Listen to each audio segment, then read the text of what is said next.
Good evening, everybody.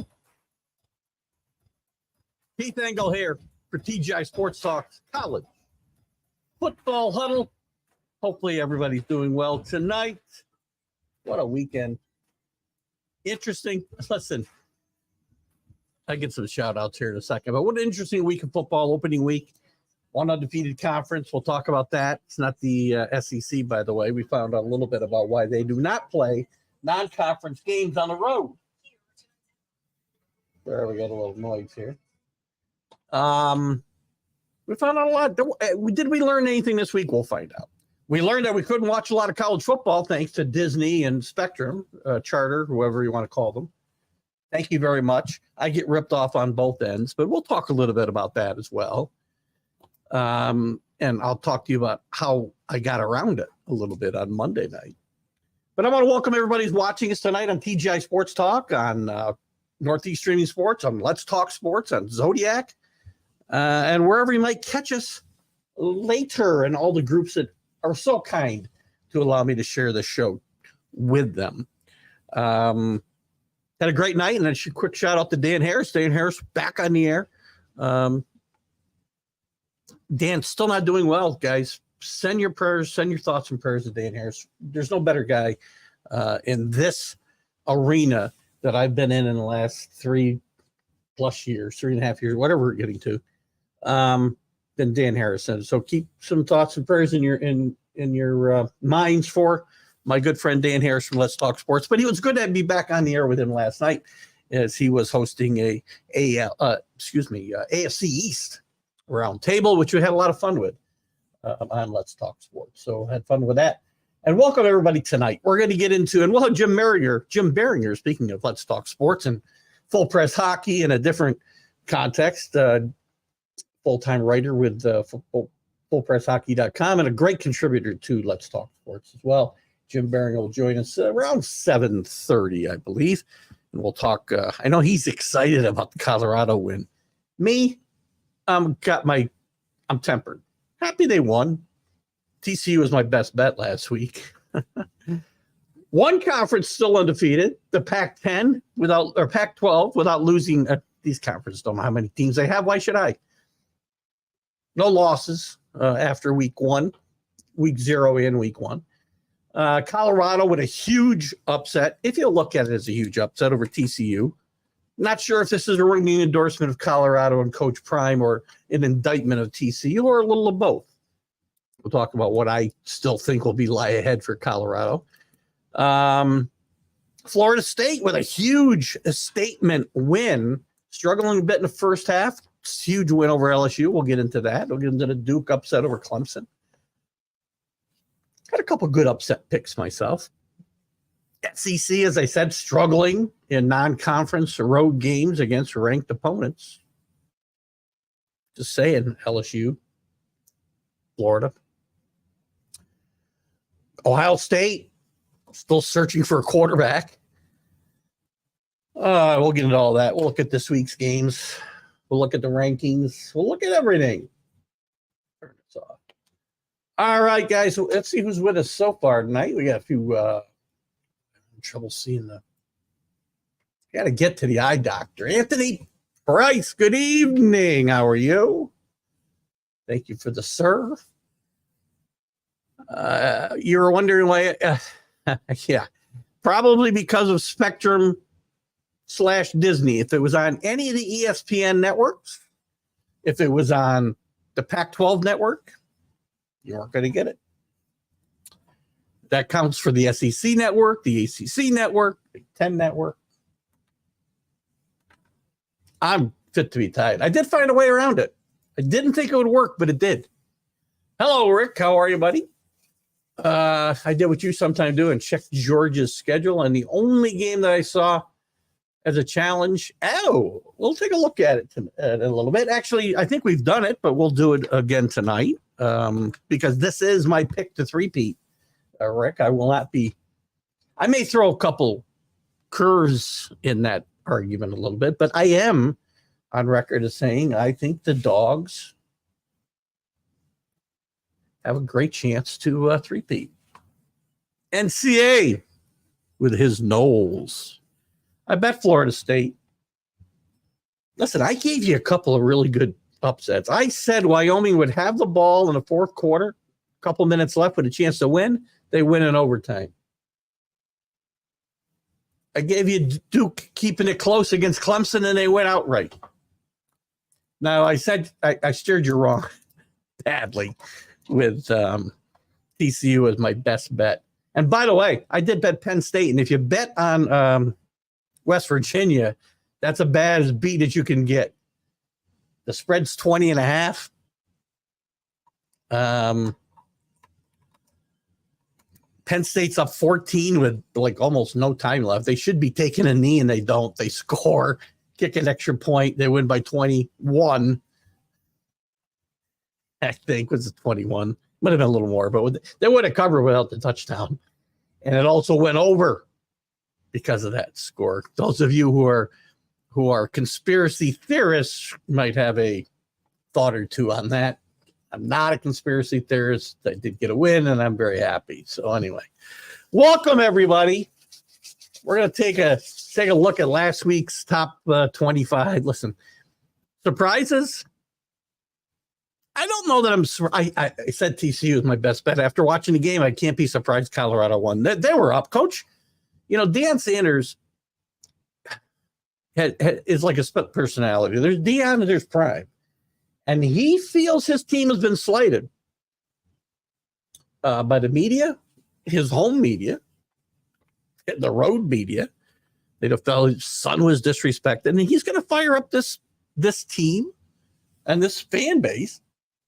There's been this much excitement in Boulder in 30 years. Now, let's not get ahead of ourselves. Overreaction, you know, if there's people got Colorado going 10-2. Come on. This is a good league. They got to play USC. I think I had them 6-6. I went through this on Sunday, I think.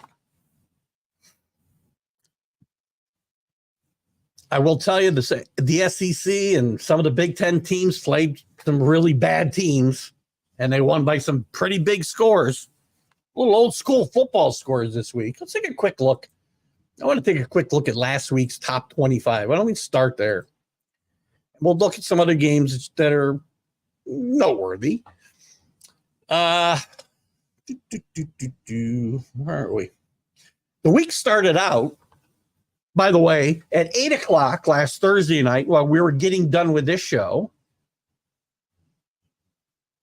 The night after the show, I was doing a AFC East, another different AFC show last Thursday night. But as soon as the game was getting ready to start, guess what went black? ESPN, no Utah, Florida. Big dispute with Disney. I want to start there. Disney, as you may or may not know, owns ABC, all the ESPNs, which in turn affects, as I mentioned, all those networks, those league networks that I mentioned, the Pac-12, the ACC, the SEC.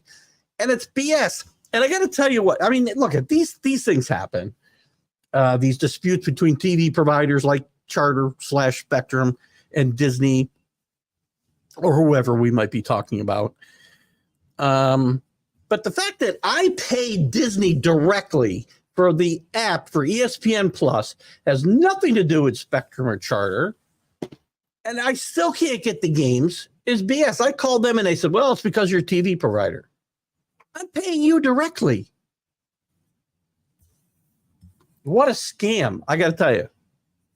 And I'm ticked off. I don't know there's not much I can do about it. I'm probably going to go get a free trial on somebody this weekend so that I can watch some football. Now, I did find a way around it. I read this on Facebook, and maybe I mentioned it on Sunday's Stream of Consciousness. I don't know. But come Monday night, when the game was on ESPN, Duke and Clemson, I bet Duke, so I wanted to watch the game. Somebody had said, watch it on YouTube free. Now, YouTube TV has their own TV streaming service.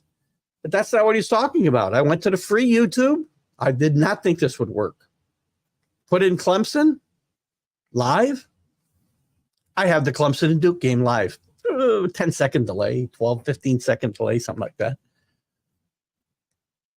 One problem, it stopped. I think it's somebody's obviously got a hookup like StreamYard, like I use here, or some other streaming provider, and is restreaming the game to their YouTube page. Stopped once.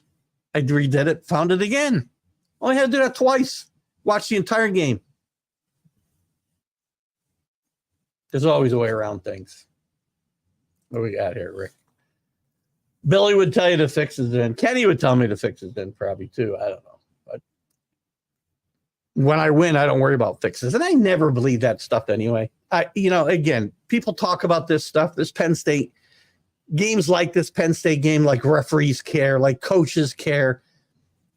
All the comments that I saw the next day on Facebook, or don't tell me James Franklin doesn't know the score. What's he care whether they cover or not? They don't care. Guys, Occam's razor. The simplest answer is almost always the correct one. There's no fixes in here. That doesn't mean it doesn't happen. I'm telling you, as a rule, games are not fixed. If they were, I got a friend of mine who I used to sit next to when we would watch NFL football, and every game was fixed. He bet every game, and he'd claim every game was fixed. And I'm thinking, why are you betting then? Games aren't fixed as a rule. Okay. Anyway, huge openers for the ACC. FSU agree. Great. ACC really comes out of this a winner this weekend. So did the Pac-12, by the way. Let's be fair, CA. Now, games weren't as big. Duke, and again, ACC loses a little here too, because if Clemson doesn't have the luster, the ACC loses some luster as well. But I said here, Duke would keep the game close. I wasn't sure they'd win. And I said Duke would win 9 games. I'm not sure I had to win this game, so maybe they're going to win 10. We'll go through some schedules as we need to. Georgia will go through because, again, I have picked them to repeat. Anyway, Thursday night, after it went black on Spectrum, Utah, who I did give you last week as well, 24-11 over Florida, avenging their season opening loss last year, which really hurt them. They won this game without Cam Rising playing. Johnson played quarterback. Didn't throw the ball a lot. Ran the ball for a touchdown and 46 yards. Utah wins their opener for the first time in a couple of years. They've been hurt badly by slow starts the last couple of years. The rest of the top 25, and we'll look at some other interesting games if there were a few. Notre Dame rolls over Tennessee State. Sam Hartman with another nice game. Georgia playing UT Martin, 48-7. What do you expect? Michigan plays East Carolina. A little tribute to Jim Harbaugh before the game, or on the first play, I should say. J.J. McCarthy with a big game there, 280 yards and 3 touchdowns, 30-3 over East Carolina. Put those comments up, guys. We'll get to them about these games and any other you want to talk about from last week. Ohio State, not a great. They struggled at Indiana. Indiana plays, Tom Allen's defense is his forte. He's in trouble as a head coach, but not crazy about, the quarterbacking at Ohio State. McCord was only 20 of 33 for 239 yards, averaged only 7 yards an attempt. Not great. That's going to keep the receiving numbers down for this team. They're good enough. Their defense played better, but this is a weak Indiana team. They should have whipped up on this team, and it's one of the few. Again, there was a handful of conference games yesterday or this past weekend, and that was one of them.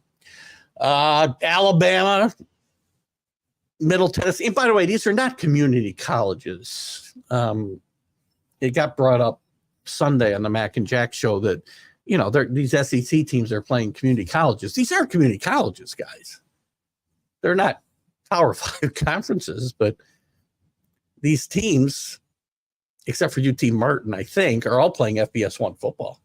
USC romps over Nevada, only give up 14 points.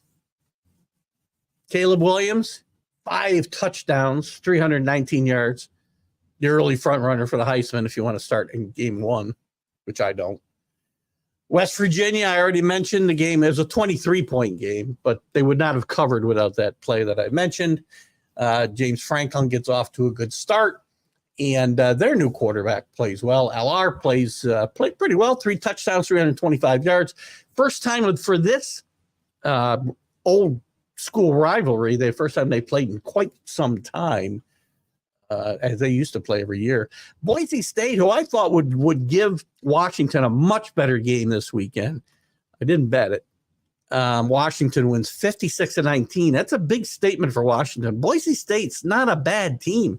Michael Penix off to a huge start. I guess maybe I'll call him Heisman favorite so far. We've got to have one after week 1. Michael Penix Jr., 450 yards and 5 touchdowns. Texas doesn't roll over Rice. Quinn Ewers plays okay, 260 yards and 3 touchdowns. The big news there, I guess, was when Ewers did come out, Manning did not go in. Again, I'm not reading too much into that, but they went 37-10 over Rice. Tennessee rolls over Virginia as we thought we would. Virginia just happy to get back on the field. I think after last year's shootings, we hope they can get that program straightened out. Milton throws for a couple of touchdowns in this game. Oregon, Portland State's not Portland is not an FBS 1 school, by the way. 81-7. I don't care. I really don't. I mean, we talked about it Sunday. Stop me. You want to come in for these paydays, and you better expect to get beat up. That's all I'm saying. Bo Nix with 3 touchdowns in this game, playing for his 5th offensive coordinator in 5 years, by the way. Kansas State rolls over Southeast Missouri 45-0. Colorado, which we've already talked a little bit about. Coach Sanders' son goes for 510 yards and 4 touchdowns. Dion thinks he ought to be in the Heisman conversation. Can we see him play against, let's see him play 1 league game first, I guess, before we get excited. Wisconsin and Luke Fickell with their new air raid offense. With Longo, the offense coordinator, they roll 38-17 over Buffalo. Oklahoma, speaking of big scores, 73-0 over Arkansas State. And by the way, I have to tell you, one of the big teams in a lot of trouble, or one of the coaches, I should say, in a lot of trouble is going to be Butch Jones at Arkansas State. He has really, really had some problems.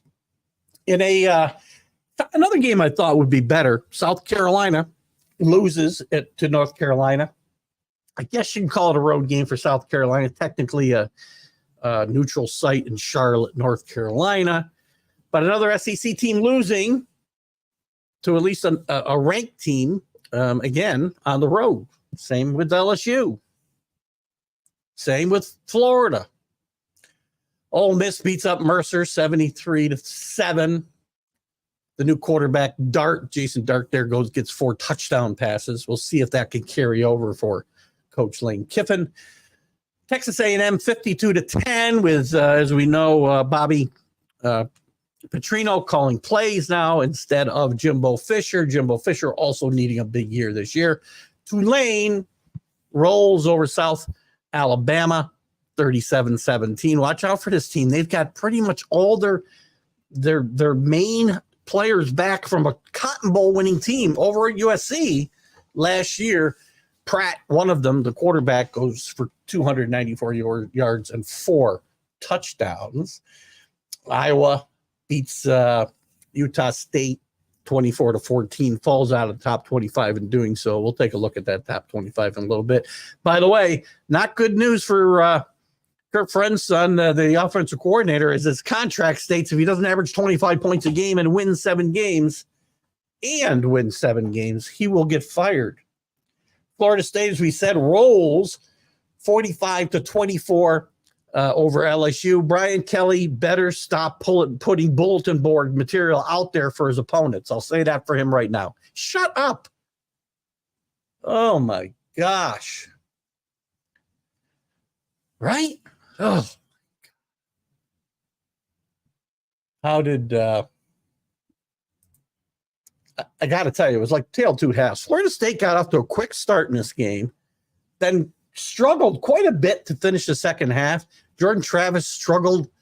The offense was out of sync, but LSU didn't really capitalize, and they just went off in the second half, just outscored them 31-7 in the second half. I think they scored 31 unanswered points, if I'm not mistaken, to roll away in this game. And then Duke, of course, with the really, really big upset of Clemson on Monday night, 28-7. Clemson, the offense looked really bad again. Klubnik, not good. 1 touchdown, 1 interception, barely 200 yards passing.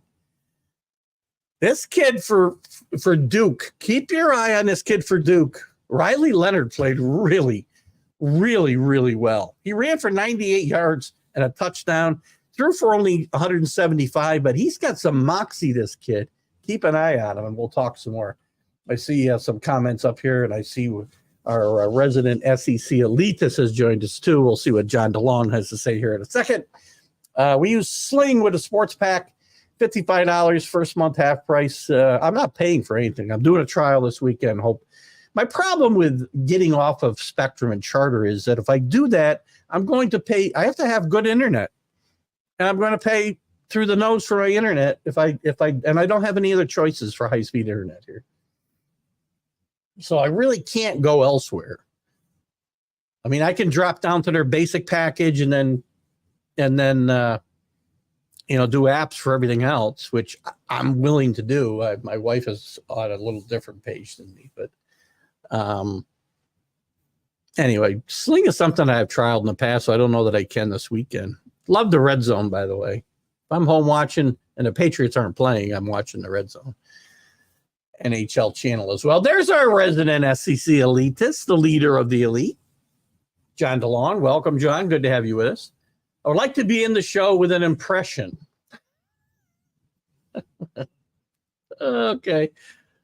Orange and blue plant. Okay, I can't wait to see what it is, John.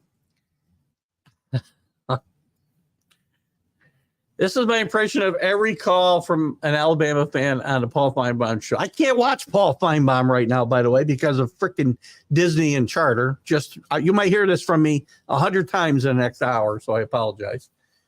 This is my impression of every call from the Alabama fan on the Paul Feinbaum show if Georgia wins another natty this year. But Kirby Smart is cheating at Athens. You're probably right, John. I wouldn't doubt that. Mac Jones, and I would say congrats to Mac Jones, the only coach to win 100 games in both at two schools, North Carolina and Texas. Certainly not the same success at North Carolina that he had at Texas. I'm not expecting any national championship wins or appearances, but one never knows. And again, we're expected to be joined by Jim Biringer here near the bottom of the hour. So we'll talk about some of this stuff with him. Guys, any of your impressions? Again, overreactions. People have overreacted all week to Colorado. Played a great game. TCU did not play a great game. Turned the ball over at least twice inside the 10-yard line. Not terribly impressed with the Colorado defense. Got to be impressed with Sanders' kid, though. Good evening, Dave Guyette. Good to have you with us. Syracuse gets a big win, by the way. Speaking of Dave Guyette, over Colgate. When I say big, I mean large victory. UAlbany lost at Marshall, by the way, for you local fans. And UAlbany will play at Hawaii without their head coach. I just saw on the news before I came on this weekend. So UAlbany traveling all over. You're not missing much on Feinbaum. It's mostly with Dion fit. Please. Oh, my God. Is there any place? Listen, Dion won't fit everywhere. I didn't think Dion fit at Boulder, to be honest with you. Dion's a great fit, in any of the Florida schools, I'd say. I don't think he's a fit at Alabama. It will become interesting, though. And I'd love to get anybody's. We'll talk about this on this show, other shows, lots of shows, because there's probably a long time before it's going to happen. Nick Saban's going to step down at some point. I have thought for a long time, as have a lot of people, that Dabo Swinney was probably going to be one of the prime candidates for that job. If Clemson is truly on a downward arc, and again, one game, I said this Sunday, I don't get too excited or too deflated over, one game. Colorado, nice win. I still think they'll go 6-6. Nice win for Duke. I still think they'll win 9 games. Maybe they'll win 10 now because it's not one of the games I had them winning. But then my opinions don't change a lot based on this one game. Clemson could go off and run off the rest of their season. But this is a conference loss, and remember, there's no divisions now in the ACC. It's the top 2 teams. So, and Florida State, again, I like them. I picked them to get into the playoff.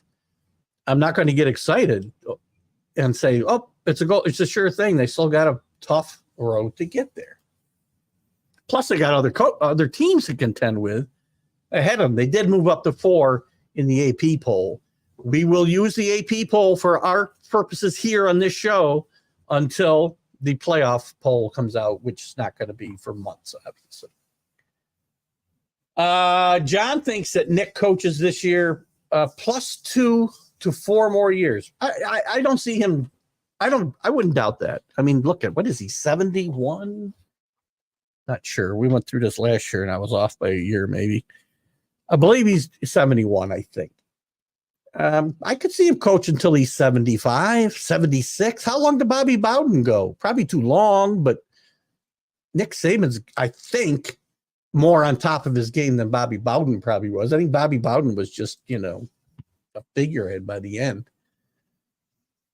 Dion will coach college until his boys are finished and he'll move to the NFL after he wins a national title. If you think he's winning a national title at Colorado, I don't think it'll happen. Overreaction number 1, CA. He'll get this. Listen, and here's the thing. When I say they win 6 games in the Pac-12 this year, or overall 6-6, that's a pretty good step up for Colorado because they haven't won 6 games, but a handful of times in the last 20 years.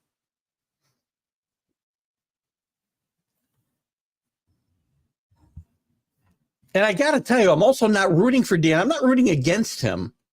But I'm not rooting for him because, I don't want to see this model where guys come in and just kick scholarship kids out,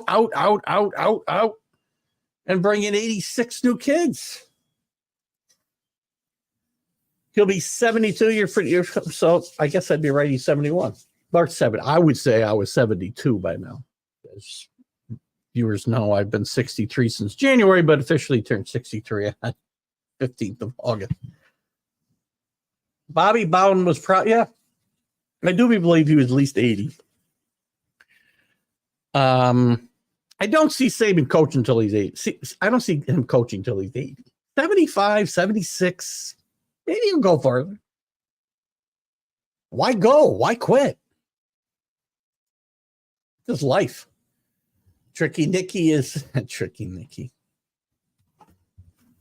Don't be disparaging to Mr. What's his name? Saban. I will say one more time. Until Kirby Smart wins a bunch more national championships, and it'll be much, if he does what I think, and again, history setting, keep hearing Minnesota, and Minnesota did win 3 in a row, but it was interrupted by World War II.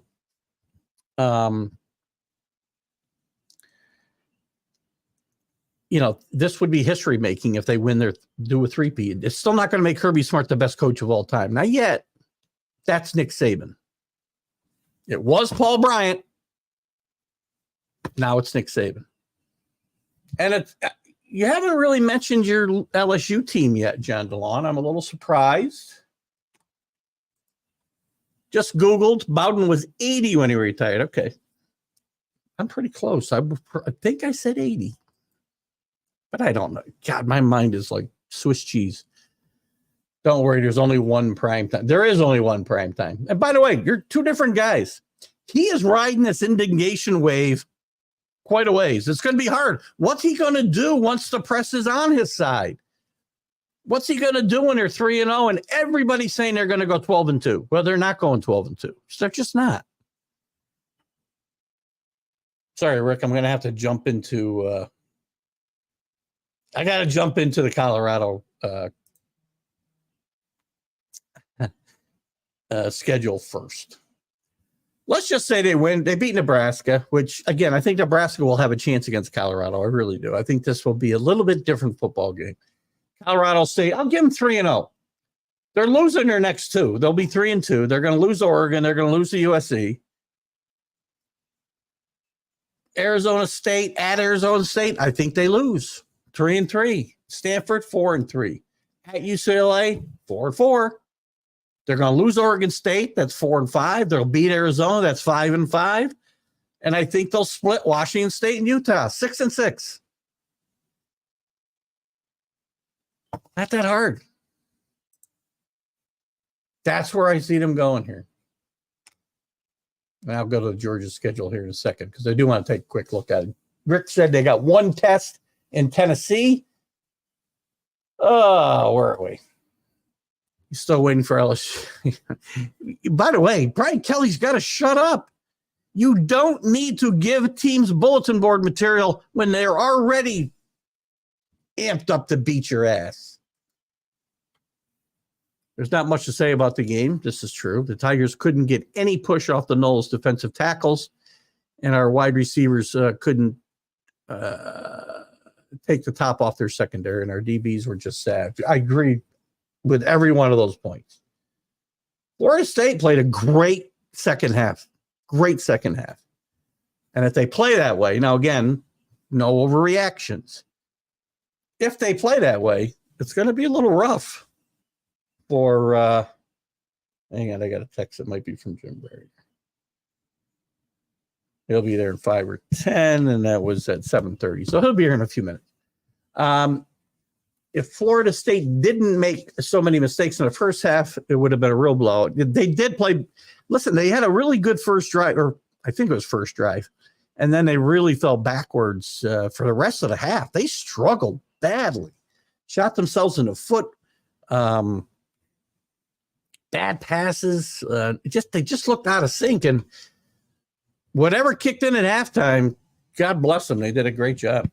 Let's take a quick look at Rick's Georgia team before, and I want to talk to Jim Biringer about Georgia, whether he feels like I do, what his thoughts are on this potential three-peat, if I can find Georgia. Here's their schedule, Rick.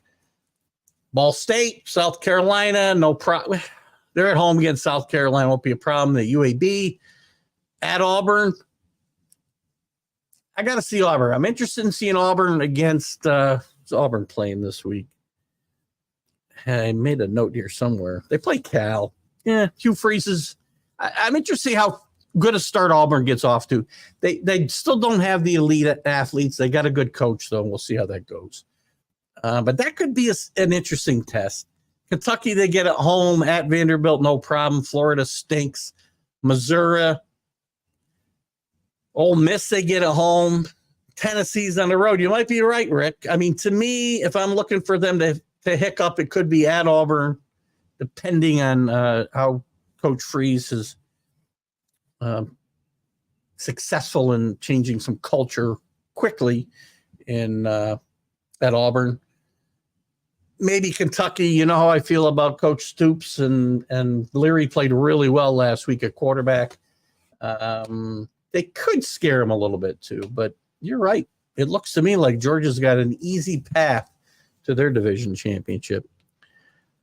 Gentlemen, I don't know. I looked like we needed to run more comeback routes because the Noles were playing not to give up big plays against their passing game. Not sure it would have made a difference, though. Well, you know, I will say this. If adjustments at halftime are a real thing, and it's always debatable whether, you know, this is as big a deal as some of the announcers make it out to be,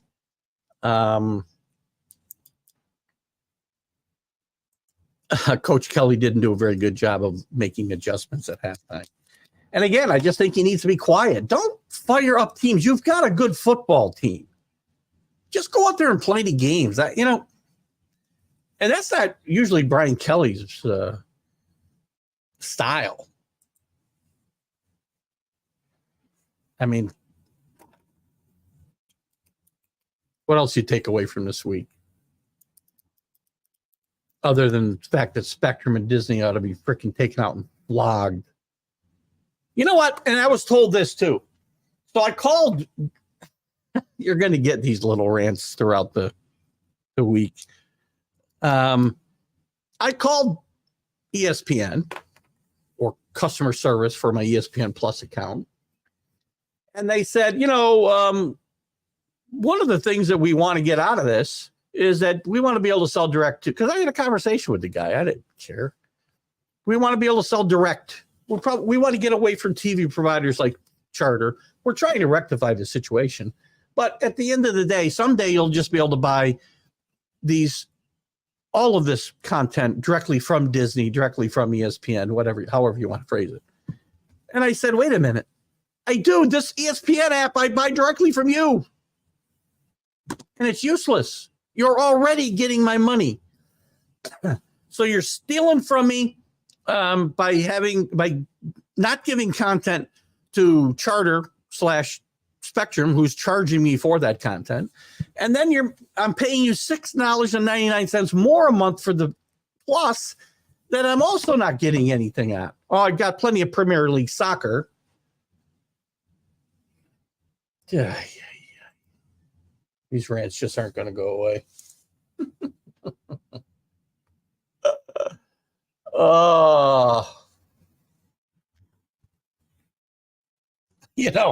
What other news is going on around the NCAA before I jump into Caleb Williams' father said that he's not a lock to leave USC after this year. I'm sorry, but he is. He says he's not a lock to go. He could stay. If he has a season like he had last year, he's going to be the number one pick. He's not staying in school. Not if all you can do is go backwards. LSU will get a little bit of a boost with Mason Smith returning for his season debut against Grambling.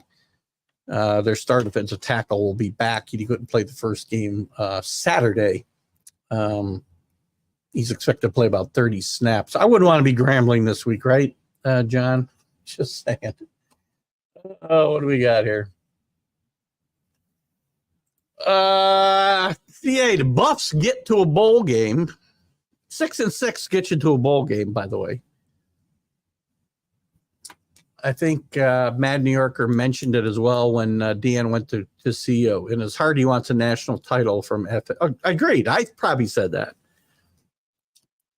Carlos could have said it. But I said all along, he wouldn't be in Colorado right now if Mike Norvell had not turned things around last year at Florida State. He'd be in Tallahassee right now if Mike Norvell had not turned the tables last year. I think it's a little bit of an overreach with Colorado jumping into the top 25 this week. I mean, they beat TCU, and I know TCU was ranked, and I know the game was on the road, but this game, and again, I don't want to take anything away from Colorado. They played well. If they win 6 games, it's good. There's one of them. But this is as much of an indictment on TCU as it is of Colorado being better than we thought. Nobody gets ESPN anymore for the opinion shows. I want the games. I don't need anything else. Yeah, I will disagree on one thing. I don't watch the opinion. I never watch the opinion shows. Paul Feinbaum's the only guy I watch because I like the SEC so much. Wink. But there's a lot of great content on ESPN Plus. You can watch all the 30 for 30s. There's a ton of great documentaries, plus a plethora of games that you're not going to see anywhere else. And I want it back, and I want to stop being ripped off. To watch SportsCenter, you couldn't make me watch SportsCenter. You couldn't make me watch Pardon the Interruption still a little bit. I was always a Tony Kornheiser fan, but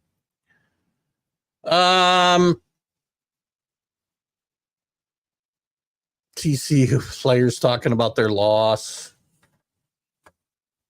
That's it. I mean, look, we just touched on a lot of the big stories, and we'll get a little more into it now with Jim Biringer. Let me get one more comment here. I won't find out until the Ducks game, but you'll find out, by the way, because they will get killed. Their defense, especially their run defense, I don't think is very good. And they'll find out. We'll find out against the Ducks and USC back to back. We'll bring in somebody who I know was very happy about this Colorado game. He was I don't know if he was excited about the game or the win for Colorado as much, but we'll bring in you, Mr. Jim Biringer from Let's Talk Sports. How are you, Jim? Hey, what's going on, Keith? How we doing, buddy? Well, we've been kind of reviewing last week's slate of top 25 games anyway. And there was a couple games, by the way, I didn't mention, and I will before I get into it, Jim. I called, besides the Duke, I didn't call it necessarily the upset. I said they would. You hedged it. I did hedge my bet a little, but I did bet Duke with the points, but I did not expect them to win the game. I did say Wyoming would have the ball with 2 minutes to play and a chance to win the game, and they win the game in overtime. So I got to pat myself on the back a little bit there and take the sting away from picking TCU as my best bet last week. So I can pick a few games, just don't pick favorites. So I know you were excited. Are you frozen or are you just staring? No, I'm just here. I'm just staring. Okay. I'm waiting for you to finish. I got to tell you, I got a boss that does that to me. We'll be talking and he'll stare like I think he froze and he's waiting for me to go. No, I'm just waiting for you to finish your thought. That's what I'm like. That's because I'm kind of in host mode. Because I did a podcast today. Had a 16-year NHL veteran on my Full Press NHL podcast today. So. Cool. A lot of fun stories here, but no, I mean, look, we discussed it Sunday. Initial reaction, overreaction Sunday, I guess. Now you get to marinate it a little bit. Look, Dion is Dion, and he's gonna bring something to Colorado that they haven't had in a while. They're probably gonna win more than 3 games, something they haven't done in a long time. They'll probably go to a bowl game, something they haven't done in a long time. They're not winning the Pac-12. All good. That's all good. That's a good thing.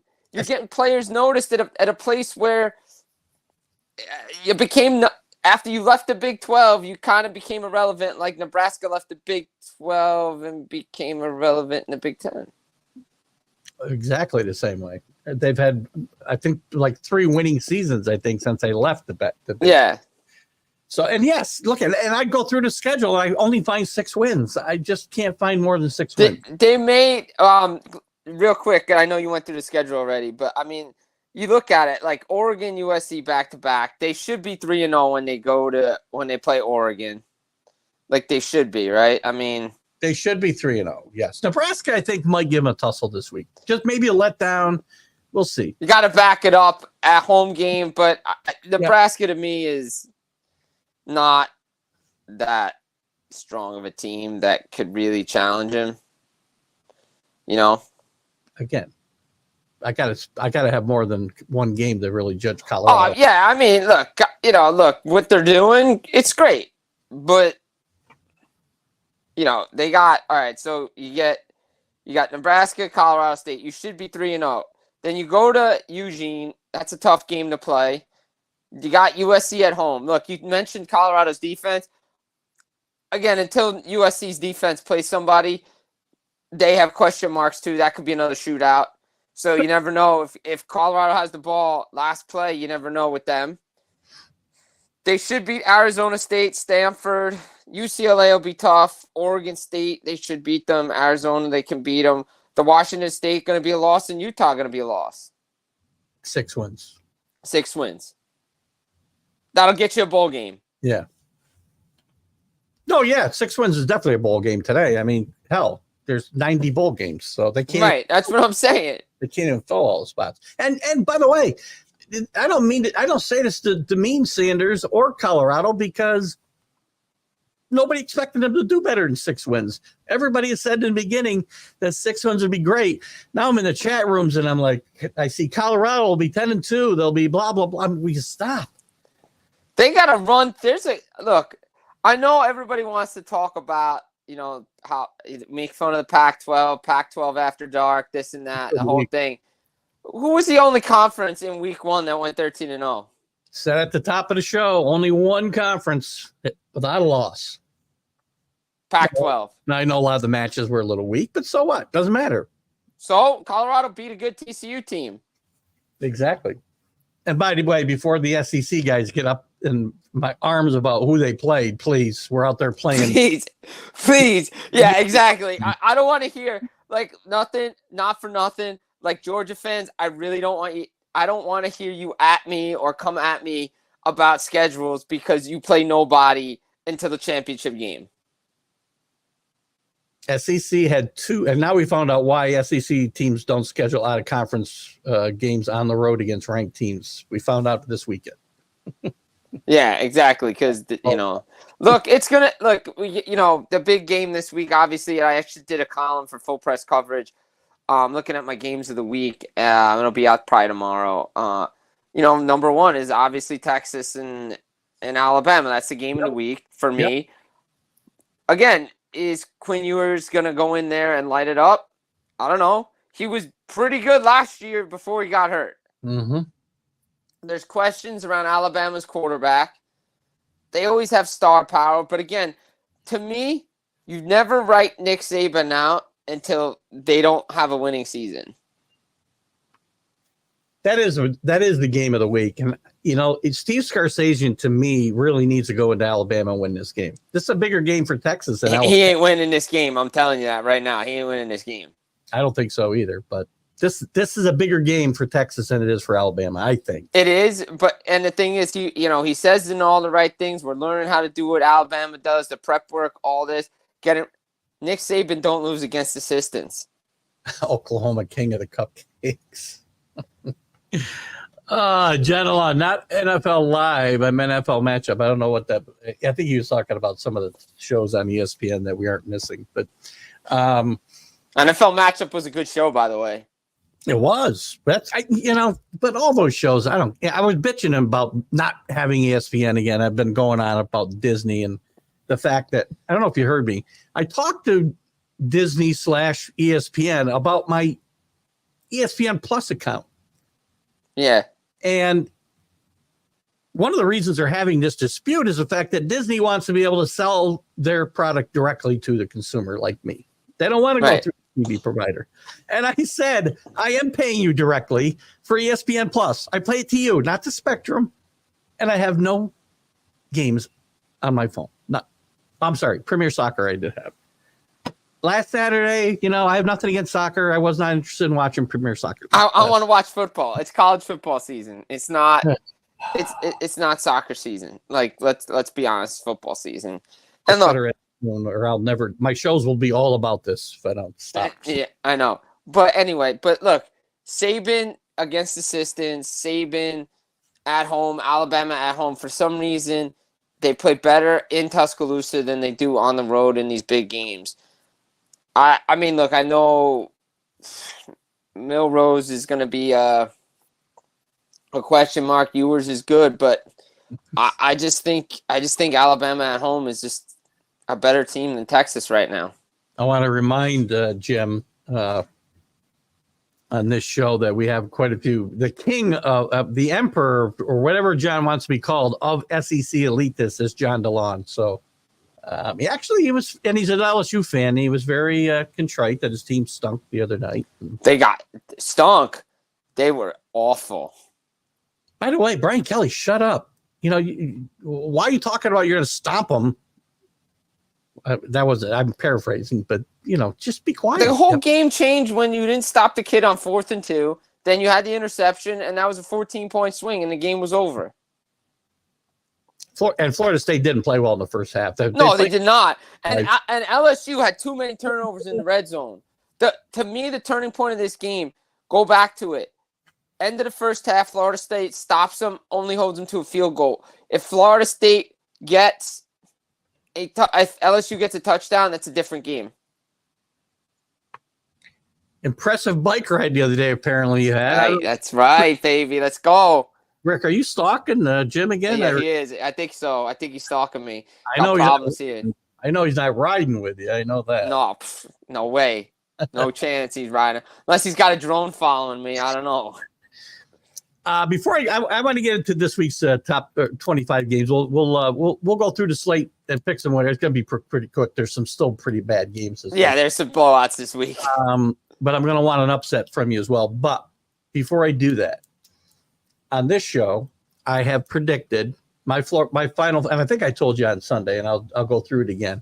I have Georgia, Ohio State, Florida State, and Oklahoma getting to the Final Four, and I have Georgia three-peating. First time, whether it's the first time in history or you want to count Minnesota's. You count Minnesota. You count it. Well, they got interrupted by World War II, so you got to count it. I agree. You count it. You count it. It's in the record book. It's still the only time it's ever been done. Right, ever. So, and that was about 80 years ago. So yeah, exactly. Well, USC had a chance to do it, but Well, there's been 13 chances since then. I went through them last week on the show. I went through all the other chances, 13 other opportunities, and they all failed. The last one was USC, and they were the closest. If they converted 4th and 2, that's it. Yeah. We just looked at Georgia's schedule, which was much easier than I actually even thought it was in their division. You give them a decent chance to three-peat. I don't see why not. Will you predict they will three-peat? I have done it. No, I don't think they're going to three-peat. Who's your winner? Who's your Final Four this year? I don't know. I mean, it's so early. Could change. Well, we all have to pick early. We can't watch 6 games, Jim. Come on. Technically, you can, right? You can watch 6 games. Well, committee does it. Carlos, the Mad New Yorker, is going to wait till 10 games are played. Then he'll tell me this is who we picked for the Final Four. Where I got them written down. I mean, Georgia will be there. Michigan will be there.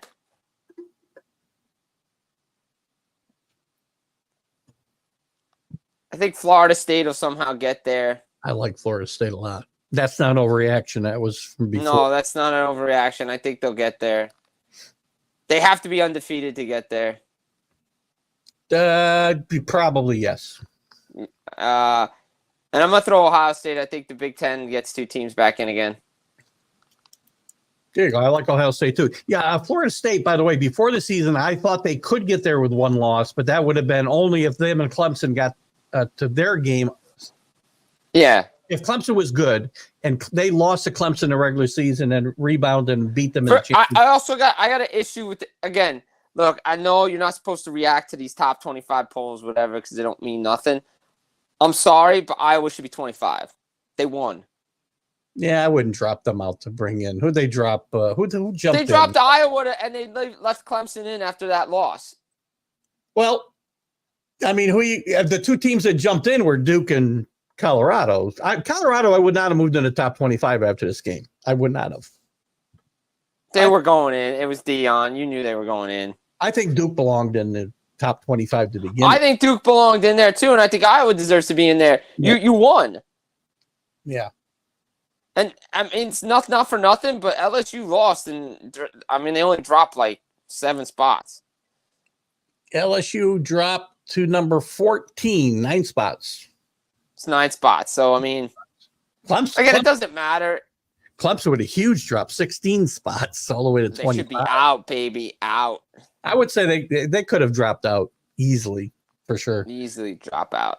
But, right now you got a Georgia, Michigan, Alabama, Florida State. Alabama, overrated this year or not? I don't think so. I think they're actually rated where they need to be because there's a lot of questions about them. The quarterback being the biggest one of them, right? Their quarterback situation is worse than Ohio State's, I think. Yeah. Just the fact they brought Buckner in there to compete for the job is an indictment enough. So, I mean, what? And the only reason Ohio State dropped is because they didn't have style points. I'm not sure about this comment, by the way, John. You're going to have to prove this one to me. I'm not buying that one for a second. The game turned off 2 seconds before the Utah-Florida kickoff. I'm not. They had a chance to do that. We'll like that. I will say, going through this, I like the fact that they only kept Notre Dame at 10 because they know that they didn't play anybody. Yeah, actually, they moved up 3, but they didn't move. They didn't make some major jump. So they didn't go into the top 10. I mean, they did, but they didn't go a big jump. Now, the major jumps this week were Florida State up 4, and then the teams that jumped into the top 25, Duke and Colorado. Yep. Iowa State, by the way, another interesting, or Iowa State this weekend. That's a pretty good match. Should be a good game, actually. Too. Kurt Friend's son, whose first name is escaping me, has a very interesting contract this year. He was a source of a lot of controversy in Iowa last year. He needs to average both. He needs to average 25 points a game and win 7 games to keep his job this year. Where, in Iowa State? At Iowa. Kurt Friend's son is the offensive coordinator and took a lot of fire last year for their offense, which is, something out of the 1900s. Hey, well, they got a quarterback now. He played well. They still only scored 24 points, though, against a team they really need to run it up on if he's going to average 25 points with this team. Let me tell you. I mean, but the problem is the Big Ten is not. I mean, outside of Michigan, Ohio State, and Penn State, and even them, the Big Ten's a running conference. Luke Fickell's changing that in Wisconsin right now, but they still can run the ball. Yeah, they're going to throw the ball a lot. It's going to be interesting because he brought in an air raid guy in Longo to be his offensive coordinator, and that's going to be you see how that goes at 20 degrees in Camp Randall. And yeah, exactly. I don't know what to think of that. What do you got here, John? You dropped LSU from your playoff list, which, well, you should. And now I'm going with Georgia, Florida State, Penn State, because we know they'll beat Michigan and Ohio State. They never do. Fun fact, this year's Penn State has a bye week, then plays a cupcake before they play Ohio State. Well, I don't know if that's good or bad, but they better win. They better beat both Michigan and Ohio State if they're going to get to the playoffs. And the year that they didn't even get in. I think Duke will play a New Year's Day bowl game this year, CA myself. Duke's going to win 10. Damn it, I had them winning 9 games and not beating Clemson. They may win 10. I think they can win 10 games this year. Absolutely. I like that. Why not? Good head coach, a good quarterback. That kid is gutsy. I like the way he plays the game. Moxie. I love it. Let's go through the top 25 quickly here, Jim. Easies. There's some easy ones. Well, this one's not a bad game. Notre Dame at North Carolina State. North Carolina. On the up, yo, and Notre Dame upset alert. Better be ready. Watch it. Sam Hartman 1-2. Notre Dame 1-2 against NC State. I would be on the lookout for that. I would just. He's thrown 6. He's thrown 6 interceptions. Yes, he has 6 touchdowns, but he's been sacked. Hartman's been sacked 13 times when he was playing against NC State. So, just a fun tidbit. I'm going to take Notre Dame in this game, but I think I'm going to take Notre Dame too, but they better be careful. And how come I got this? They must have moved that. Oh, they're 23. Texas A&M against our Miami Hurricanes. I will say upset alert here. My upset of the week: Miami takes down Texas A&M. I think Miami beats Texas A&M too. There we go. We're on the same page. That means they'll get beat for sure. Yeah, they'll definitely get beat, but for sure. Ball State and Georgia, no problem there for Georgia. Bye. That's a win. Youngstown State and Ohio State. Win. Ohio State, baby, all day. I can play quarterback in that game and we'll be all right. Yep. Delaware goes to Penn State. Penn State, that's a win. Lock it up. Utah, Baylor. Baylor with a horrible loss last week to Texas State. Utah's going in and winning. Utah should win this game on the road. Troy and Kansas State. sneaky good team, Troy. Be careful, Kansas State. Kansas State should win this game, but I don't think they covered a 16.5. This will be a close game. I agree. Nebraska, Colorado. Colorado. Give Prime another win here. Charleston Southern at Clemson. Clemson better win this game. They better win this game by about 45. UNLV and Michigan. Michigan wins. Doesn't matter who coaches. Nope, doesn't matter. Send a Mad New Yorker out there to coach. He'll be all right. Ole Miss and Tulane. Sneaky. This is a nice game. This is a sneaky good game this week. I like this game. This is on my top 5 games of the week. I think Tulane wins this game at home. I think Tulane wins too. Tulane wins and covers.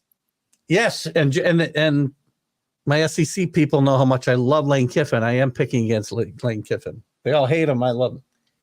Tulsa goes to Washington. I think it'll be another beat down. Washington. That should be Washington should win. They beat a pretty good Boise State team up. Yeah, and they beat them bad too. That was a blowout. Speaking of the Mad New Yorker and Robert Butler as well, Austin P grads, they get Tennessee this week. Tennessee, big time win again. Big win for Milton and Tennessee. Appalachian State always looking for upsets. This could be upset. This could be upset alert. North Carolina with a good showing last week. Let's see if the defense can do it again. If they do it 2 games in a row, I'll believe that Gene Chizik might have that turned around. I'll take North Carolina here, but be careful with Appalachian State. I take North Carolina to win, App State to cover the 18. There you go. That's a good call. Oklahoma at home against SMU. Oklahoma wins big last week against North Prairie University. Or whoever. Doesn't matter. I think SMU. Listen, Oklahoma's going to win this game, but Oklahoma's winning this game. Maybe we'll keep it closer than you think. Duke will rout Lafayette. They better rout Lafayette. No letdowns here, I hope. Texas, Alabama. I think Alabama, Roll Tide all day on this game as well. Texas Tech and Oregon. Oregon goes in and win. I think you're right. Texas Tech was a very chic pick as a dark horse, both in the Big 12 and potentially nationally. I don't know who was picking them. It wasn't me. It wasn't me either, and I had them losing, or I had them potentially losing, and Wyoming did win that game. LSU will probably get healthy this week against Grambling, I would say. Yep. I think another interesting game, another sneaky good game. Luke Fickell takes Wisconsin to Wazoo. Luke Fickell and those Badgers better be on upset alert because it is tough to play in that building. It's going to be interesting seeing 2 air raid offenses play against each other here too, because there's. I think Washington goes in and wins, but again, I mean, look, I don't want to sound like Mike Francesa, but I would not be surprised if Washington State wins. Florida State gets a Southern Miss. Don't let down here, Thomas. Florida State should cover the 30 in this game. Agreed. Oregon State, sneaky good. 16 might be too low for this team. This team's got an outside chance of winning that Pac-12. They're really, really good. DJ's looking good in a different offense, I'll tell you that. Played well the other night. They'll kill UC Davis at home. And USC gets a 3rd bye week in a row with Stanford. Well, again, USC should win. I want to see what this defense does, but it's not going to matter because Stanford's not any good. 9 touchdowns already for Caleb Williams. His father says big deal. His father today said not a sure thing he'll be going to the NFL next year. I think he'll be going to the NFL next year. He's not passing up $60 million. Okay. He's not going to take a chance. He's got nothing to gain by going back for sure. Let me get to a couple comments before we do. Where are we here?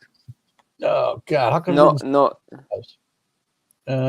John DeLong. Who's that? People say a nice bowl game. We saw that. Whereas Ohio State has to play Purdue the week before. We saw that. Okay. I think 11-1 Penn State makes the playoff if there's a Pac-12 champ with 2 or more losses. Pac-12 can't win they can't get to a playoff with 2 losses, which I think will happen. I think those teams are going to be. But Penn State's not going 11-1, so it doesn't matter. Well, yes, that point is also accurate, but I do think the Pac-12 will not get a team in because the league is really good at the top. Utah, Washington, Oregon State, Oregon, USC, Washington State. Like you go. the only way the Pac-12 gets a team in, and I will say it right now, one of them has to run the table, and that's it. That's what's got to happen. Yeah, and I don't see anybody doing it, actually. I really Neither don't. do I. I don't think anybody's going to do it either. Washington, to me, right now, is the best team in that conference. We'll see. If there's somebody's going to go undefeated, I think it will be them. Yeah. John DeLong really likes Colorado -3. It's at Nebraska, isn't it?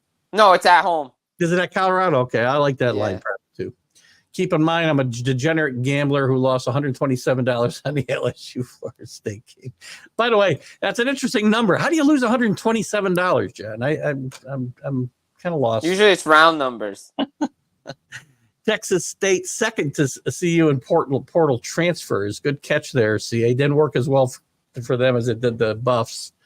Tulane might be a bigger, stronger, faster than Ole Miss. I think they probably are at this point. Yeah, me too. Football team. They had a great season. I like the green wave. Oh, so okay, real quick. Okay, so I saw this on Twitter today. It's the same chatter we get every year. Someone put this up, right? Somebody's like, if Tulane beats Ole Miss and finishes the season undefeated, do they deserve a spot in college football playoff? It doesn't matter if they run the table. It doesn't matter whatever happens. This is the same argument I had for Coastal Carolina, for Cincinnati, for all these other teams that did this. It doesn't matter what their record is because they're always behind the 8 ball because they will be ranked by the committee. There would be a disrespectful rank for them to have to climb up to get into the playoff, which they'll have no shot to get at anyway. The committee had no choice with Cincinnati because they just put 2 good seasons back to back. So you couldn't do it again. Tulane will be behind the 8 ball. Look, they should be higher than 24, but they're not. Absolutely. They got almost their entire core is back from a team who won a Cotton Bowl last year. I agree. So that's the only reason they don't get in the playoff. Next year they'll be there if they have another good team or whoever that's coming out of that conference as a great team. They'll be there because of the automatic bid. Yeah, the AAC, the Mountain West have got much better chances of getting their conference winners into the 12-team playoff than they ever had for sure anywhere else. Right. Tulane might be the most physically imposing G5 team. I don't disagree with that at all. Wyoming Cowboys, baby, let's go. I know who they got this week. I'll take them anyway. LSU gambling game isn't on the books. Really? Oh, it's got to be like you can bet on DraftKings, no? Yeah, probably. I'll take your action. Let me know what it is, John. We'll talk after the show. Are we talking Yankees? Varsity just made his way into the college football show. That's how good he is. He's going to dominate too. -127. I see. All right. You're trying to win a bill. I got you. So you had to lay $127 on the money line. Man, that's that. Man. Well, whatever. It's better than laying. That's a tough bet to make. But he did make money playing poker that day, so we don't feel sorry for any more, John. No, I don't feel sorry for him. So best bet? Best bet winner or just like best bet? Best bet. Just a winner. Just a winner? Take one of the teams that is a 50-point favorite like Georgia. No. Let me of the better games, give me your best bet. All right, let's see. Let's go. Let's see let's see what else is on the schedule this week. Sorry. Wild card while you're looking at it. So let me look it through the schedule. Oh, sneaky good. Okay. I got one for you. Best bet. Let's go with. There's actually some good games in the Pac-12. In the Big 12 this week. Kansas and Illinois. It's a Big 12, Big 10 matchup, but that's a really good game. That's a good game out of the top 25 for sure. That's out of the top 25.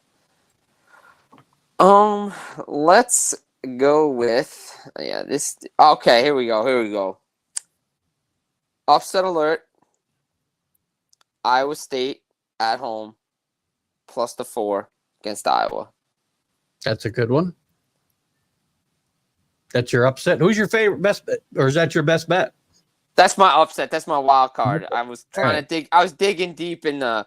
I was digging deep in the in the schedule to find it because I remember seeing it.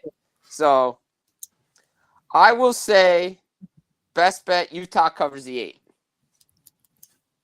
That's a good on one. the road. My best it's not bet. too big. It's not too small. Yep. It's just right. So my best bet will be Boise State rebounding on the blue field against UCF. And what would That's be a good one. It won't be a conference game next year. I shouldn't say that. Boise State's still stuck in the Mountain West. I like Boise State, and my upset, I've already said the Hurricanes of Miami knock off Jimbo and put him right back on the hot seat. Well, I will say, John's right. There is no line for the LSU Grambling game. Interesting. Well, that's probably because Grambly's at FBS1, I suppose. But yeah, maybe, you know. Yes, NC State is +7, plus 7.5. So, that's NC State might be worth a little wager at home. NC State plus 7.5 at home. That's worth the wager. That's worth the wager. Game.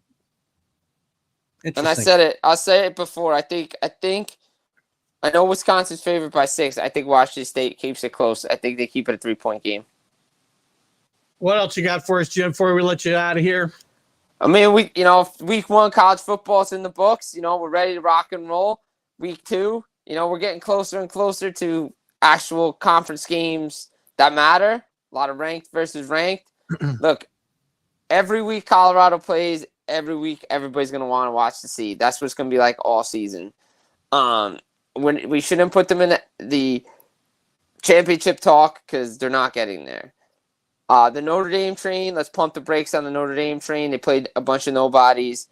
And let's taper the overreaction on Ohio State. They always struggle in Indiana. New quarterback. Let's see what they get this week. They get back in rhythm. But they'll be fine. Michigan will be fine, and the Big Ten will be what the Big Ten is. And look at it, I think the Pac-12 is going to be a better conference than a lot of people think it's going to be, and it's a shame that it's going away. I've made it now 43 minutes into the show, and John DeLon has not made a disparaging remark about the Pac-12, which I'm sure he's about to do right now. He's about to do it. Jim, thanks for coming in tonight. Always great to have you. We can't wait to review this stuff, and we'll have you on next week and see how we did. Yeah, absolutely. Tide's beating Texas big time. Big time. I'm sorry, Steve. Big time. Another prediction I'll give you. Steve Scarsagian never gets a chance to coach it in the SEC because he will not be there when Texas gets there next year. No, and that's the problem with Texas. Yes. Absolutely. Always overrated. All right, Jim. Thanks for having me. Thanks for being here. Enjoy the rest of your night, buddy. Hey, absolutely. Oh, guy, always a pleasure being here. College football's here, guys. Enjoy it. Lots of stuff coming. Check this man out. He does a good job. So do it. And I'm glad to be here every Wednesday, Sundays when we kick things off. But always a pleasure. NFL's back tomorrow. One more sleep. Got college football this weekend. Glued to the television. Guys, always a pleasure. Have a great night. I'll talk to you guys soon. Careful on the roads there with that bike. Bye-bye. You know it. Bye. Bye. The great Jim Biringer. Jim was having a little phone issue or a little internet connection issue. That's probably why I thought he froze that time, because I think he did. He was talking there. I wasn't throwing my voice or anything. I promise you. So, John, let's see. I'm pretty sure. Let's get some comments, and we'll talk about a couple other games maybe before we get out of here. Yeah, again, just to comment on this myself, I'm a little surprised that North Carolina is getting 7.5 at home. I like Notre Dame to win this game. I may have to put a little wager on NC State. Not sure. Texas A&M Aggies. I don't. I know you're a Texas guy, CA. I'm not believing in Bobby Petrino and Jimbo and the great marriage they got going on. I think my Hurricanes. This could be a heart bet. I think Marco Cristobal gets this team up and ready to play. I think the Hurricanes have a better year than people might think they might have, and I think they give Texas A&M all they can handle on Saturday. Michigan is minus 20,000 on the money line against UNLV. So I got to lay I got to lay $20,000 to win 100. That can't be right. Is that really right? You want to launder some money? You're right. That's a great place to do it, John. Oh, God, guys. What's going on? What didn't we do today? Jeez, I got Jim on and we got talking about so much stuff. What didn't we cover? Let me look at, I usually find some good stuff when I look at the mailbag here. Let's take a quick look. Is Clemson in trouble, by the way? What are the storylines will be? Clemson will bounce back this week. Florida State will not make it with unless they're undefeated because of this Clemson loss the other night. In my mind, that probably cost them any shot of having a loss and getting into the playoff. In my mind, so I wanted to look at some of the other games besides some of the games that I had written down. We talked a little bit about Illinois and Kansas. I think that's a sneaky good game. I like the Jayhawks here. They've got the quarterback back. Illinois made leaps and bounds, I think, last year under Brett Bleeman. He's done a good job, but I think they're going to have a tough time at Kansas this week.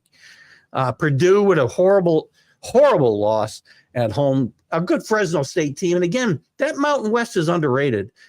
And I think the Pac-12 and the Pac-2 that'll be left ought to, instead of just going to the Mountain West, ought to try to get the better teams in the Mountain West and maybe a couple of the better teams from the AAC and keep the the Pac-12 name and logo alive. There's some value to that. So James Madison in Virginia, I think, is a sneaky good game.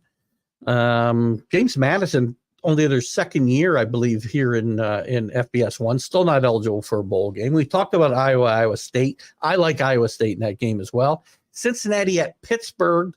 Pittsburgh, I'm just not feeling. I think Pittsburgh will win this game because I think Cincinnati's going to take a pretty major step backwards this year. I already talked about Boise State and UCF. I think Boise State bounces back this week at home and gets a win. UCLA at San Diego State. You be careful, UCLA. This is a dangerous game for you. Auburn goes to Cal. Should not be a problem for Auburn, I don't think, other than the fact that they're traveling across the country. I'm interested in seeing this Hugh Freeze team in a few weeks against Georgia as well. Oklahoma State goes to, where do they go? I can't read what the hell I wrote down. That is hilarious. Arizona State, I think. I could probably find it if I just look at the schedule. Mike Gundy, one of my boys. Let's see what I can find here. Big 12. Who the hell are they playing? Can't read my own writing. Isn't that sad? Yeah, at Arizona State. I think Arizona State's a mess. Oklahoma State gets this win, I think, for fun. And lastly, UAlbany, as I said, not Albany, Georgia, but Albany, New York, goes to Hawaii without their head coach. I'm going to call a major upset. And FBS, not FBS 1, Albany beats Hawaii at Hawaii. Lots of distractions, but I think Hawaii, who lost at Marshall last week, last year they went to play Baylor, so they're going up getting some paydays. This is not a great Hawaii team. They did give Vanderbilt a tough time, if that's any indication. I don't think it is. Let's see what else we got here. Yay! We got that one. I like Oklahoma minus 15.5. I said SMU might keep this close. I may like Oklahoma. I got to look at that game closer. Oklahoma needs to win these games big. For them to get to the playoff like I predicted, they need to go undefeated in the Big 12, which will be a difficult task, and they need to beat some of these teams at home by a lot. Brett Venable underperformed. This team underperformed last year, going 6-7 with that's not 6-7 talent that was on that team. They need to right this ship. They need to get some momentum built as they get into the heart of their Big 12 schedule. Depending on LSU, if they rebound with some big wins, that could make a difference as well for Florida State. That's a good point, CA. LSU can certainly help Florida State's chances here by playing well the rest of the way. Another loss by LSU hurts, and they're going to lose in the SEC. They're not going to go undefeated in the SEC. So could be, again, Florida State got to run the table. John DeLon likes Oregon money line versus Texas Tech. That's on the road. That's a tough game. I wouldn't bet Oregon laying points. Money line, maybe. I like that. Bama money line versus Texas. I would agree with that. And Wisconsin money line. I'm not picking Wisconsin to beat the Wazoo in this game. I like Washington State at home. So that'll be an upset special to watch out for. Not saying I'll bet all of these, but I'm definitely eyeing them and thinking about it. Those are good games. I mean, as I told you before, I've given you the games that I'm very interested in this weekend, and I'm likely to consider playing. I'm considering definitely Boise State. That could be a money line bet too. On the cigar box, we can't bet money lines, but we'll lay points. I'll probably bet 3 college games, 3 NFL games. I'll probably post them to the site just so that I can tell you. It takes a little bit more for me to get there as far as who I actually bet. I don't always bet the teams that I will predict today. But I do like Iowa State getting 4 at home. I do like NC State right now getting 7.5 at home. Although Notre Dame has looked pretty good. I do think they'll win this game. I'm just thinking it might be a touchdown or less. What else we got going here? Did I miss some news or didn't I? I think I covered all the news. How worried do LSU fans need to be? Seem like classic Brian Kelly, not making adjustments, questionable 4th down play calls, and having no answer for Jordan Travis. Colorado performance was impressive, but it was one game against a team that isn't close to what it was last year. I agree with that wholeheartedly. Doesn't it seem like people are overreacting to this? We've already talked about it. Listen, there's not a lot of Heisman talk yet about the young Mr. Sanders. But listen, Caleb Williams, Sam Hartman, this is going to be a quarterback class again, sitting on the dais up there, waiting to get their Heisman Trophy most likely this year. Maybe a 5-team parlay for John. Colorado -3. Oklahoma -15, and some money line games. You know what I like to do in these money line, if I'm going to bet a parlay, and I won't bet a lot on parlays because it takes too much. I'm a single game better mostly, John, but I will play these and I'll throw some money line dogs in there to pump up that payout. And I won't bet a lot. I bet $20 on a parlay and look for something to grab a big score. It's like being at the racetrack, right? Betting triples and throwing a few out there. How worried should Duke fans be that Mike Elko will be making a Steve Spurrier-esque move to a school like Florida after this season? Seems like he'll be coveted by most major programs with the openings. That's the danger for a school like Duke. When they get a good coach, he's going to get poached. Florida will be looking for a coach most likely this year, but Billy Napier doesn't really start to get it going.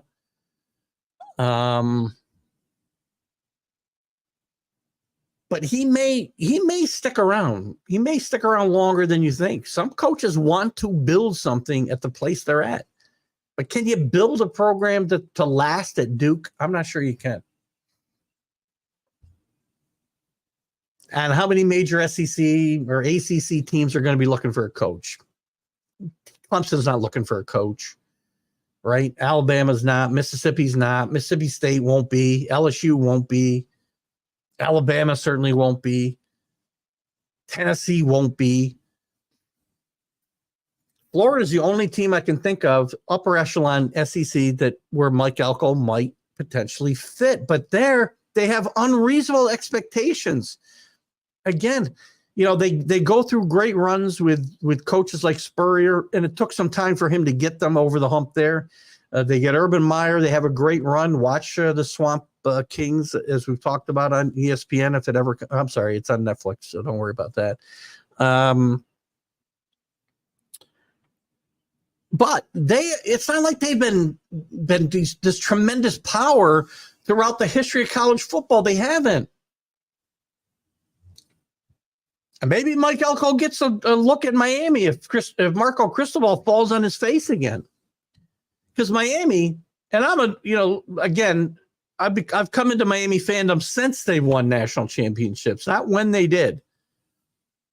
I became a fan basically through marriage. I root basically for good stories in college football.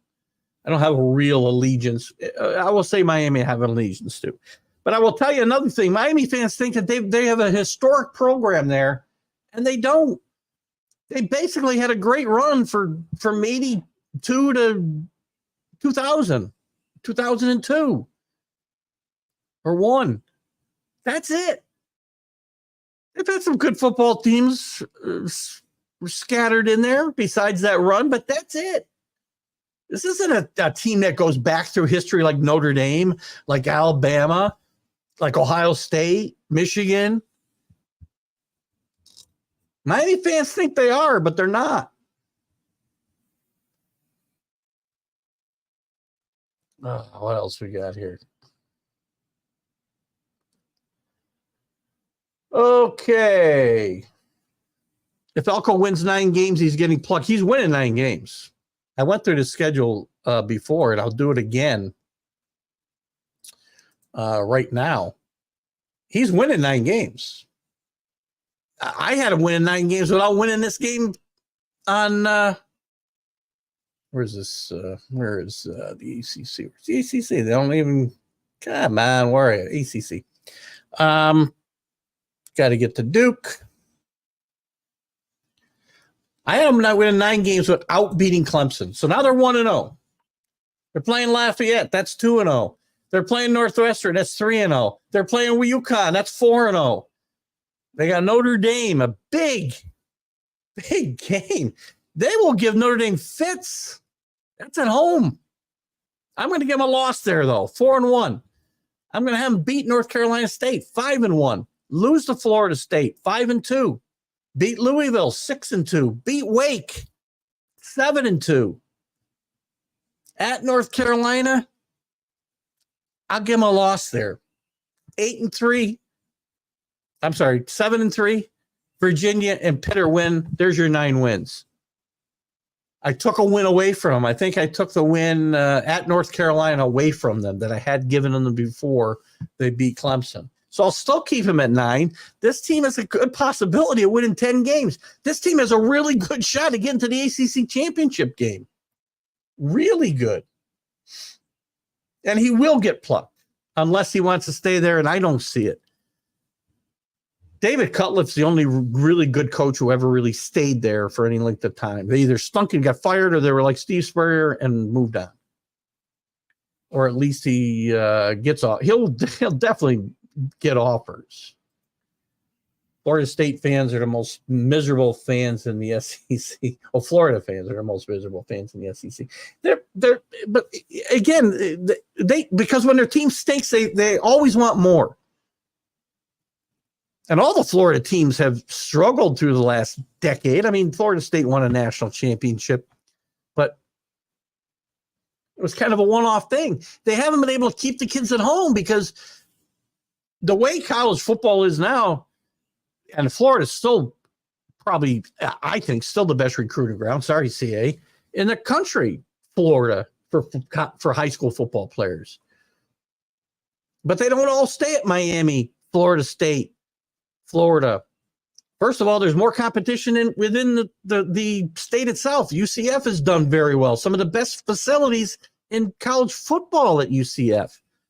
The kids are going up to Clemson. They're going to Wake. They're going to Georgia, Alabama.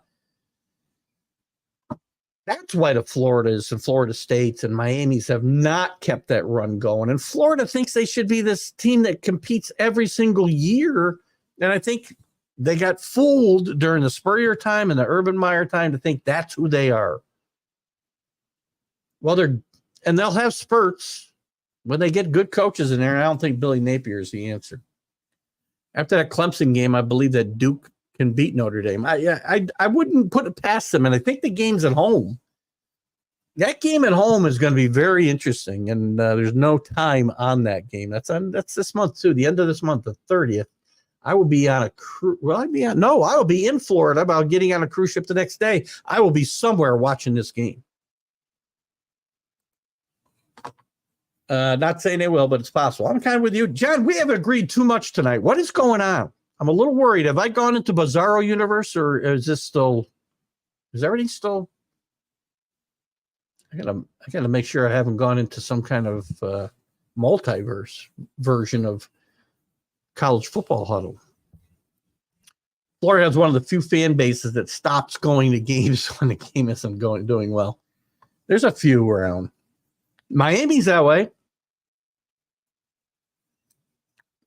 Take a look at, and by the way, one of Miami's biggest problems is not having a stadium on campus or near campus. When their season turns around, look at Hard Rock Stadium, and that place is half empty and dead. So, but Florida's very similar. One of the few SEC. Oh, I got you. No, I won't give the SEC fans credit. And college football fans, as a rule, again, depending on where we're talking about, right? The traditional powerhouses, they're going to attract fans no matter what. SEC has a long history, and even the schools that are bad, those places are usually packed. Because if they're not any good, they got a good team coming in. Miami fans don't go to the games when they're winning, and well, this is true. And then when they're there, I don't know who the fans are that are there. I don't know if they're real fans because, again, that's so far away from campus. Miami would really benefit if they could find a way to build a stadium on or near the campus. I'm just saying, it's just, again, it's a muted fan base. I've been to games and it's like being in church sometimes. Not that they've had a lot to cheer about the last few years, but they've had some good teams. They got to some really good starts. And they've had big home games that they've lost and they got no help from their fans. Now, again, it's on the players, but the fans can help teams pick them up when they're down. But it's a very good point, John. So anyway, guys, we're going to wrap it up. Thanks, John DeLon, for contributing so much tonight. Rick Sherlock, thank you. Anthony Price here early. CA, thank you all for always jumping in. Anybody I've missed, and anybody who watches us later on, listen, the reception for this year's show has been off the charts. Before we even got any games, we were getting, with all the platforms that we go to, well over 2,000 views on this show weekly. And I want to thank everybody who helps contribute to bring that. And by the way, you guys in your comments help that a whole lot because this is what makes this show go. And I love it for sure. And I love John. Thank you. Great to have you on. And I know sometimes you and I go at it, but I love having you on here. Anyway, good stuff. Anyway, great football this weekend. Texas, Alabama, stick with it. If you're an Alabama fan, you can afford to lose this game. Texas can't, but I think Alabama wins it. And there's some other sneaky good games too. We'll review them on Sunday on the Stream of Consciousness show. Catch us Friday with Are You Serious and the Mad New Yorker. I'll have the Major League Baseball update. We may even have a Let's Talk New York sports show with one of our favorites, Dan Harris, this week too on Friday. We'll let you know how that goes later in the week. Guys, have a great weekend. Let's go college football. And hey, Disney, Spectrum, figure this shit out. Choose my French.